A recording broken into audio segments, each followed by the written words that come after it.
John McMullen, there's only one one-loss team. So is it fair to ask and make the assumption that the Philadelphia Eagles are the most complete team in the league as we sit here today? Yeah, I mean, that's fair. I don't think it matters much at this point. No, but you're right yeah, about that. I think it's hard to argue through 6 games. And obviously Kansas City starts early in their 7th game. But at this stage, you have to say the Eagles, if they're not the best team in the NFL, they're awful close. And I think a lot of that has to do with the fact they are so well-rounded. And that's one thing I said about them early in regards to the NFC East. Doesn't necessarily mean you're the best, but they are well-rounded. Mm-hmm. They can beat you offensively. They can beat you defensively. They can beat you on special teams. And there's not a lot of teams in this league that can say that right now. John, you wrote about Patrick Robinson, how he's an unlikely star. But what I want to kind of get to is the means of them becoming so well-rounded. How did it get to this point where there was a lot of people this offseason, I don't know that I necessarily agreed with them, but would say that the Eagles were a rebuilding team. You know, you got a second-year quarterback and a second-year coach. You did make the playoffs. That you're really rebuilding. How do you go from a team that is 7-9 and had not made the playoffs in 3 seasons to all of a sudden, in the blink of an eye, you're at the top of most people's power rankings? What are some of the key offseason things in your mind that have put them in this position? Well, we can talk about a number of things, but it has to start with the quarterback. And that's something the Cleveland Browns haven't understood, haven't realized. And it's a reason they're 1-21 over the same span that the Eagles have got Carson Wentz. The fact that is, if you get the quarterback, everything else falls into place. That's just the way this league is. And it doesn't mean the quarterback can win games by himself. But if you have an MVP candidate, and that's what Carson Wentz is, at that position, you're going to be in a lot of games. You're going to be in a position to win a lot of football games. So it starts there for the Eagles. And then you start to trickle down from there, the improvements at the skill position players on offense. I think that was very important because that has contributed mightily to Carson Wentz's improvement in his second season. And then I think this team is built up front on both sides of the ball, offensive and defensive lines. And they have one of the best defensive lines in football, one of the best offensive lines in football. So when you put all of that together, it starts to come in the focus of why they're a 5-1 team. What do you think, though, maybe is the key move? I know Wentz growing up and taking a big jump. Is there a key offseason move? Because one of the things that I was trying to kind of go through my mind, John, is this is a lot of, you know, the receivers are all new, but I don't know. I mean, have they made a huge impact? I guess it's a little bit. But the defense, essentially, they got a lot of the same there. Is there a certain move or something that came here that really clicked or changed something for the better? Well, I think a number of moves have clicked and changed things for the better. You mentioned the receivers. I think everyone is caught up in the numbers, and the numbers haven't been where you expected. But we've talked about that in the past with just what Alshon Jeffrey and even Torrey Smith do by being on the field. They kind of open up things for Zach Ertz. He's having a career year. I don't think that would happen if you don't add those 2 players to the mix. But if you have Jordan Matthews and Nelson Aguilar still as your top 2 guys, with Bryce Treggs and Paul Turner and those guys, your offense probably isn't having the success. Exactly. And then you look at the guy behind who everyone wrote off in the preseason, which, as we constantly say, doesn't really matter, especially for veteran players. And all of a sudden, LeGarrette Blount has been one of the most effective running backs in football, and you kind of ask yourself, why isn't he getting the ball more? Because of the way he's been effective. Then you turn to the defensive side of the ball. We just mentioned one of them, Patrick Robinson. I think that's the best signing when you consider value and the fact he is on a one-year deal for basically nothing, and how much he's produced, you can argue that's the best signing in the entire NFL to this point. Tim Jernigan up front. Benny Logan was a really good football player, but Tim Jernigan is a better fit for this defense, and he has been really, really good to this point. So a lot of the moves the Eagles have made in the offseason have been working out very well, and obviously Howie Roseman and Joe Douglas deserve a lot of credit for that. And, John, I know it seems obvious, but Lane Johnson, too, he has to be considered, right?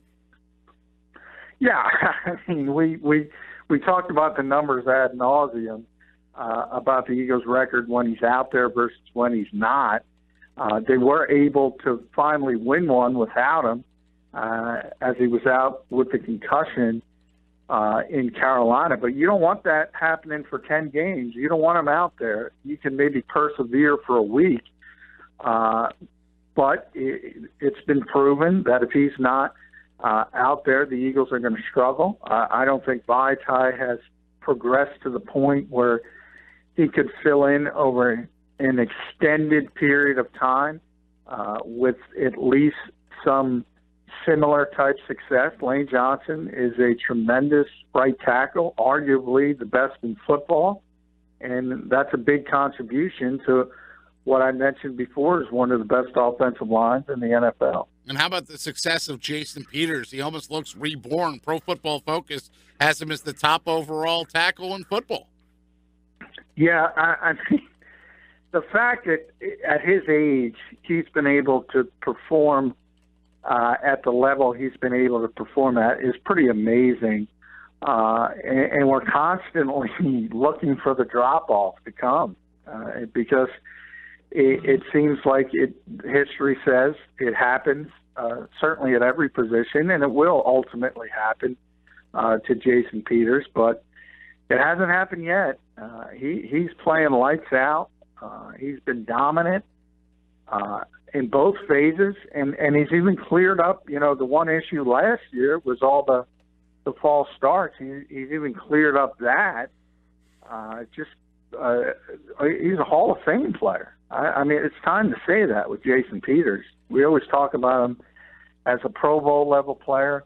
It's gotten to the point where he's crossed over into the fact that he's going to be in Canton someday. Now, John, while we sit here and praise the offensive line, that you can't dispute the fact, though, that Carson Wentz is taking a lot of hits. We had Sal Pal on, and he said that he's had 42 hits so far. It's too much. And the Eagles sat Carson Wentz down this week, and they talked to him about those hits that he's taking. Is Carson Wentz taking all these hits because of the line or because of his style? I think it's more to do with the latter. I asked Carson that yesterday specifically. I mean, you saw it wasn't a hit. It was him trying to get in the end zone. But him lowering the shoulder against Carolina and trying to burrow in against that defense, that's a bad play by a quarterback in this league. And I asked him point blank if Doug or Frank Reich got on him about it, and he kind of chuckled and admitted they did. I mean, he's just that type of guy. And he's got a lot of Ben Roethlisberger in him. He tries to extend plays. And he certainly has been very successful at that. But when you do that, you're going to take hits. And that's one where you kind of have to hold your breath. You really do, because you can't legislate injuries in this league. And obviously, if he gets hurt, all this optimism we're talking about goes down the drain.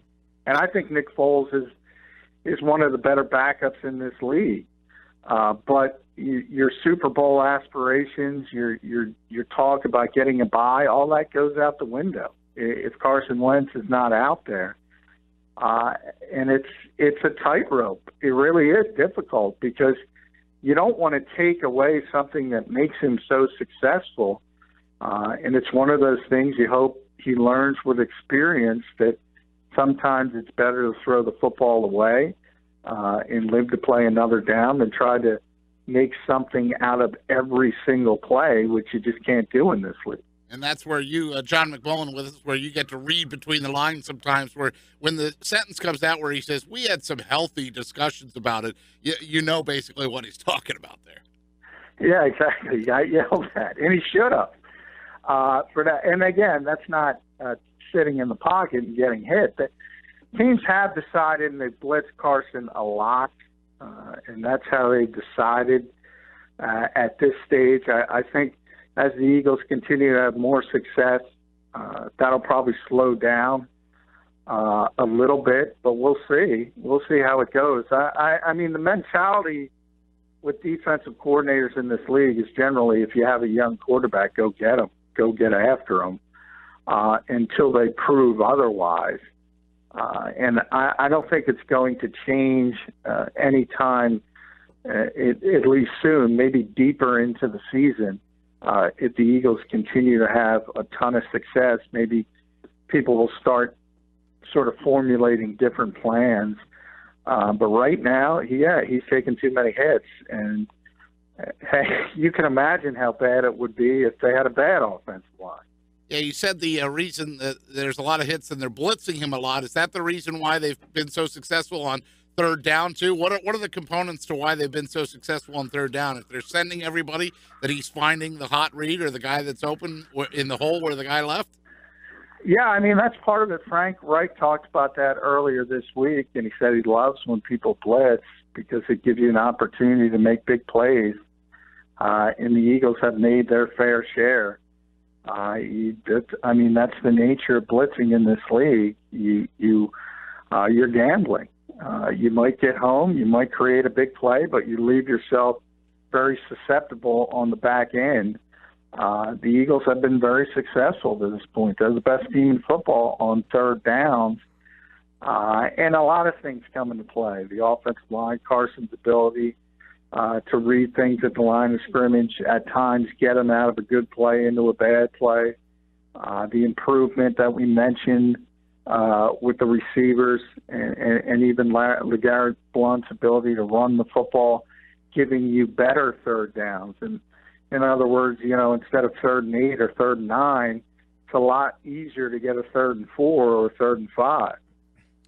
Hey, John, Sal was on earlier. He said this is the most dangerous game left on the schedule. And a lot of that, I guess, is because if the Eagles win this game, they'd be essentially 3 games up in the division.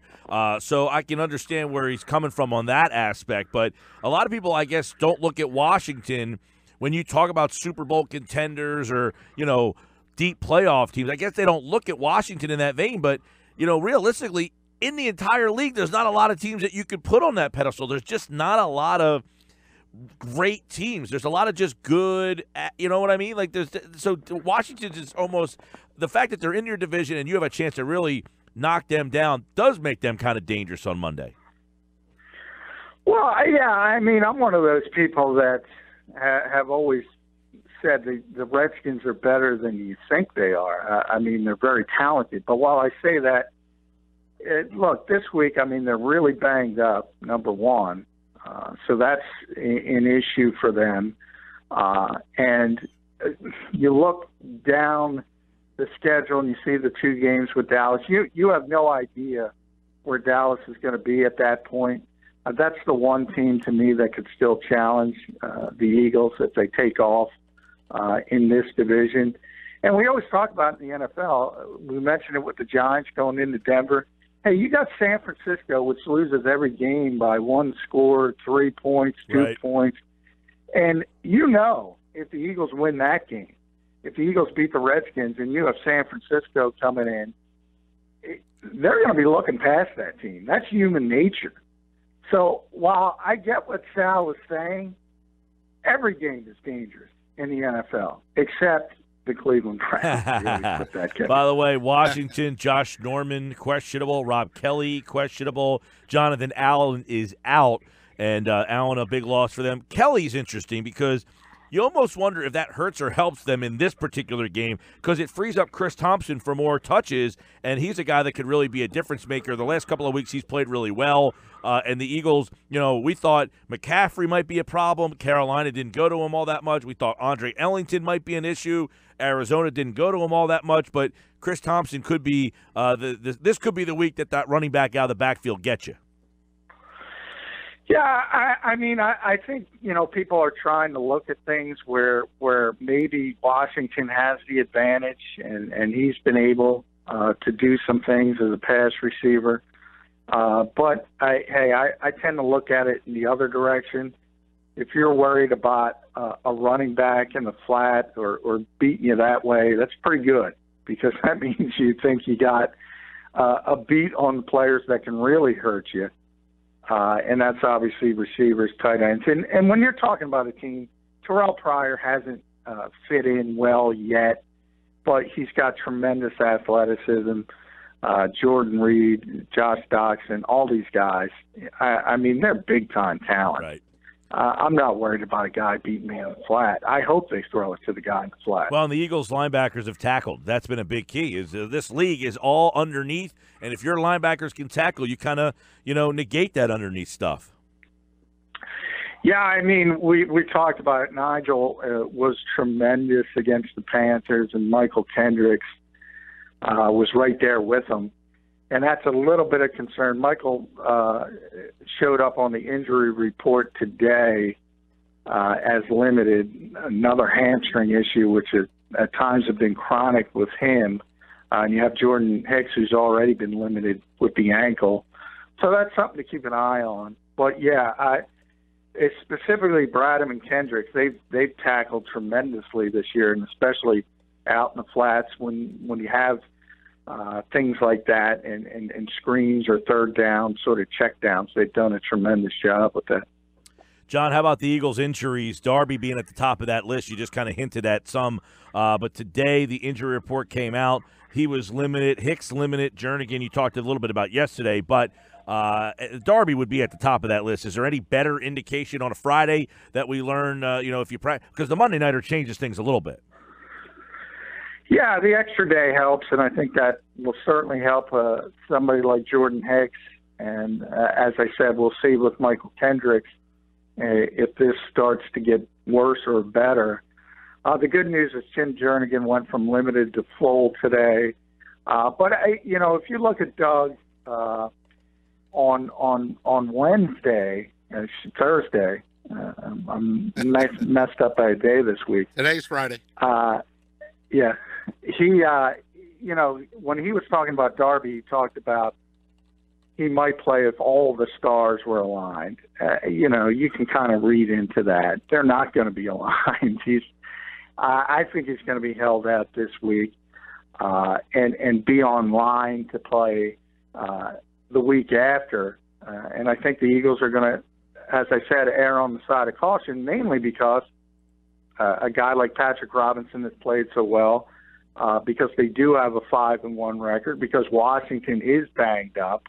That tells you the stars are not aligning, because there's a lot of things that make you think you can get through this week and give him another 6 days to get ready, and then at that point, I think he'll be a go. All right. We, of course, will keep an eye on the inactive list, which would come down, about 7 o'clock on Monday night?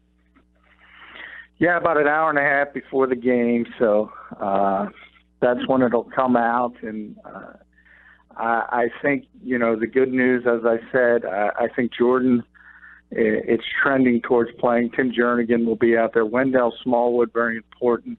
I think he'll be back as the third down back, which is should be a bigger story than it's getting, at least early in this process, because the Eagles really struggled at times against the Panthers in that role. Johnny Mack's with us here, of course, daily on the Sports Bash. He's brought to you by Gino Pinto. Excuse me, I felt like I had a little sip of the wine there. It's the winemaker's choice for 50 years. Visit Gino Pinto on the White Horse Pike in Hamilton, online at GinoPinto.com. Gino, the winemaker's choice for 50 years. John, last night we asked the listeners, what were you watching? Were you all Chiefs Raiders, you had to work that, so you're probably watching that. With we had Flyers, Preds, we had Knicks, OKC, we had the baseball. Were you all football last night?